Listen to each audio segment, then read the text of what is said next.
Milk shake. Hi friends, నమస్తే. ఎలా ఉన్నారు? Welcome to flavours of home made. ఇవాళ మన ఛానల్లో ఎంతో రుచిగా ఉండే మిల్క్ షేక్ డ్రై నట్స్తో ఎలా తయారు చేయాలో తెలుసుకుందాం. మిల్క్ షేక్ తయారీకి ముందుగా ఇక్కడ నేను 15 బాదం పప్పులు, 10 జీడిపప్పులు, 8 పిస్తా పప్పులు తీసుకుని వేడి నీటిలో 1 గంట సేపు నానబెట్టుకున్నాను. పిస్తా పప్పు అందుబాటులో లేకపోతే కాస్త బాదం పప్పుల్ని పెంచి వేసుకుంటే సరిపోతుంది.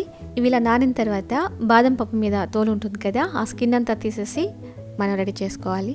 ఇప్పుడు వీటిని మిక్సీ జార్లో వేసుకుని పేస్ట్ చేసుకుందాం. పేస్ట్ కూడా మరి ఫైన్గా చేసుకోవాల్సిన అవసరం లేదు. ఒక 85 to 90% వరకు పేస్ట్ చేసుకుంటే సరిపోతుంది. ఇప్పుడు ఇందులో కొంచెం పాలని, అంటే పేస్ట్ పడడానికి అవసరమైనటువంటి పాలని యాడ్ చేసుకుని పేస్ట్ చేసుకోవాలి. 4 నుంచి 5 టేబుల్ స్పూన్స్ మిల్క్ యాడ్ చేసుకుంటే సరిపోతుంది. ఇలా చూసారా, ఇక్కడ చక్కటి పేస్ట్ రెడీ అయింది. ఇప్పుడు దీన్ని పక్కన పెట్టుకుందాం. ఒక చిన్న బౌల్ తీసుకుని అందులో 1 టేబుల్ స్పూన్ కస్టర్డ్ పౌడర్ తీసుకోవాలి.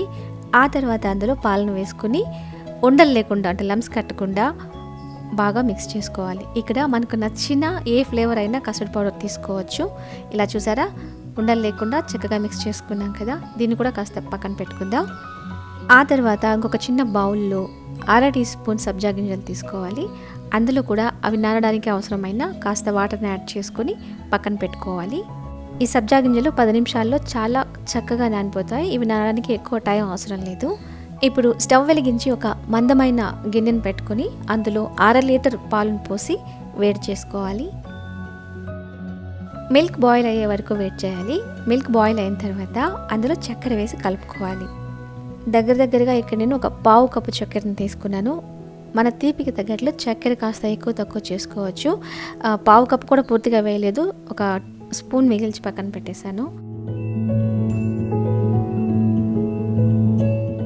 చక్కెర వేసుకున్న తర్వాత చక్కెర పాలలో బాగా కలిసే వరకు మిక్స్ చేసుకుంటూ కలుపుకోవాలి.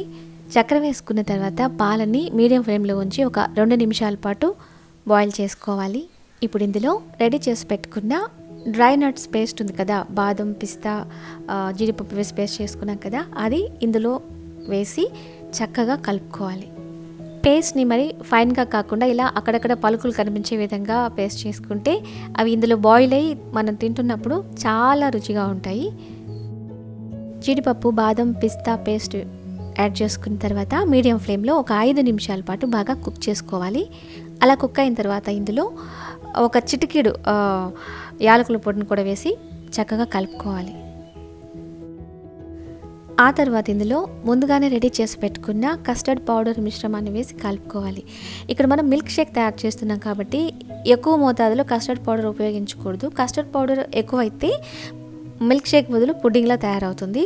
1 టేబుల్ స్పూన్ కంటే ఎక్కువ యాడ్ చేసుకోవాల్సిన అవసరం లేదు. దానికంటే కాస్త తక్కువ వేసుకున్నా పర్వాలేదు, కానీ ఎక్కువ కస్టర్డ్ పౌడర్ వేసుకోకూడదు.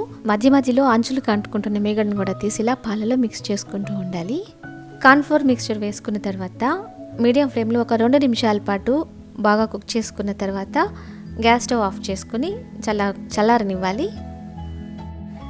స్టవ్ ఆఫ్ చేసుకుని ఈ మిశ్రమం చల్లారిన తర్వాత ఇందులో చిన్న పలుకులుగా కట్ చేసుకున్న పిస్తా, బాదం, అంటే మనకు నచ్చిన డ్రై నట్స్ ఉంటాయి కదా, వాటిని కలుపుకోవచ్చు.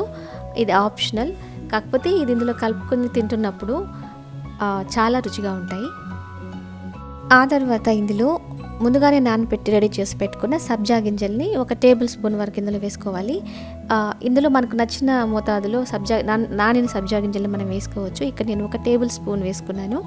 కొంతమందికి కాస్త ఎక్కువ వేసుకోవడం ఇష్టం ఉంటుంది, కొంతమంది తక్కువ వేసుకుంటారు. సో మన ఇష్టాన్ని బట్టి ఇక్కడ యాడ్ చేసుకుని మిక్స్ చేసుకుని ఒక జార్లో ట్రాన్స్ఫర్ చేసుకుని ఫ్రిడ్జ్లో పెట్టుకొని బాగా చిల్ అయిన తర్వాత తీసుకుంటే చాలా బాగుంటుంది. 6 గంటల పాటు ఫ్రిడ్జ్లో ఉంచిన తర్వాత ఫ్రిడ్జ్ నుంచి బయట తీసి ఇప్పుడు నేను గ్లాసులో వేసి సర్వ్ చేసుకుంటున్నాను. అంతే అండి, ఎంతో రుచిగా ఉండే చల్లటి మన milk shake, dry nuts milk shake ready అయిపోయింది. మీరు కూడా ట్రై చేసి ఎంజాయ్ చేయండి. ఇంకొక ఈజీ అండ్ టేస్టీ రెసిపీతో మీ ముందు ఉంటాను. అంతవరకు ఉంటాను మరి.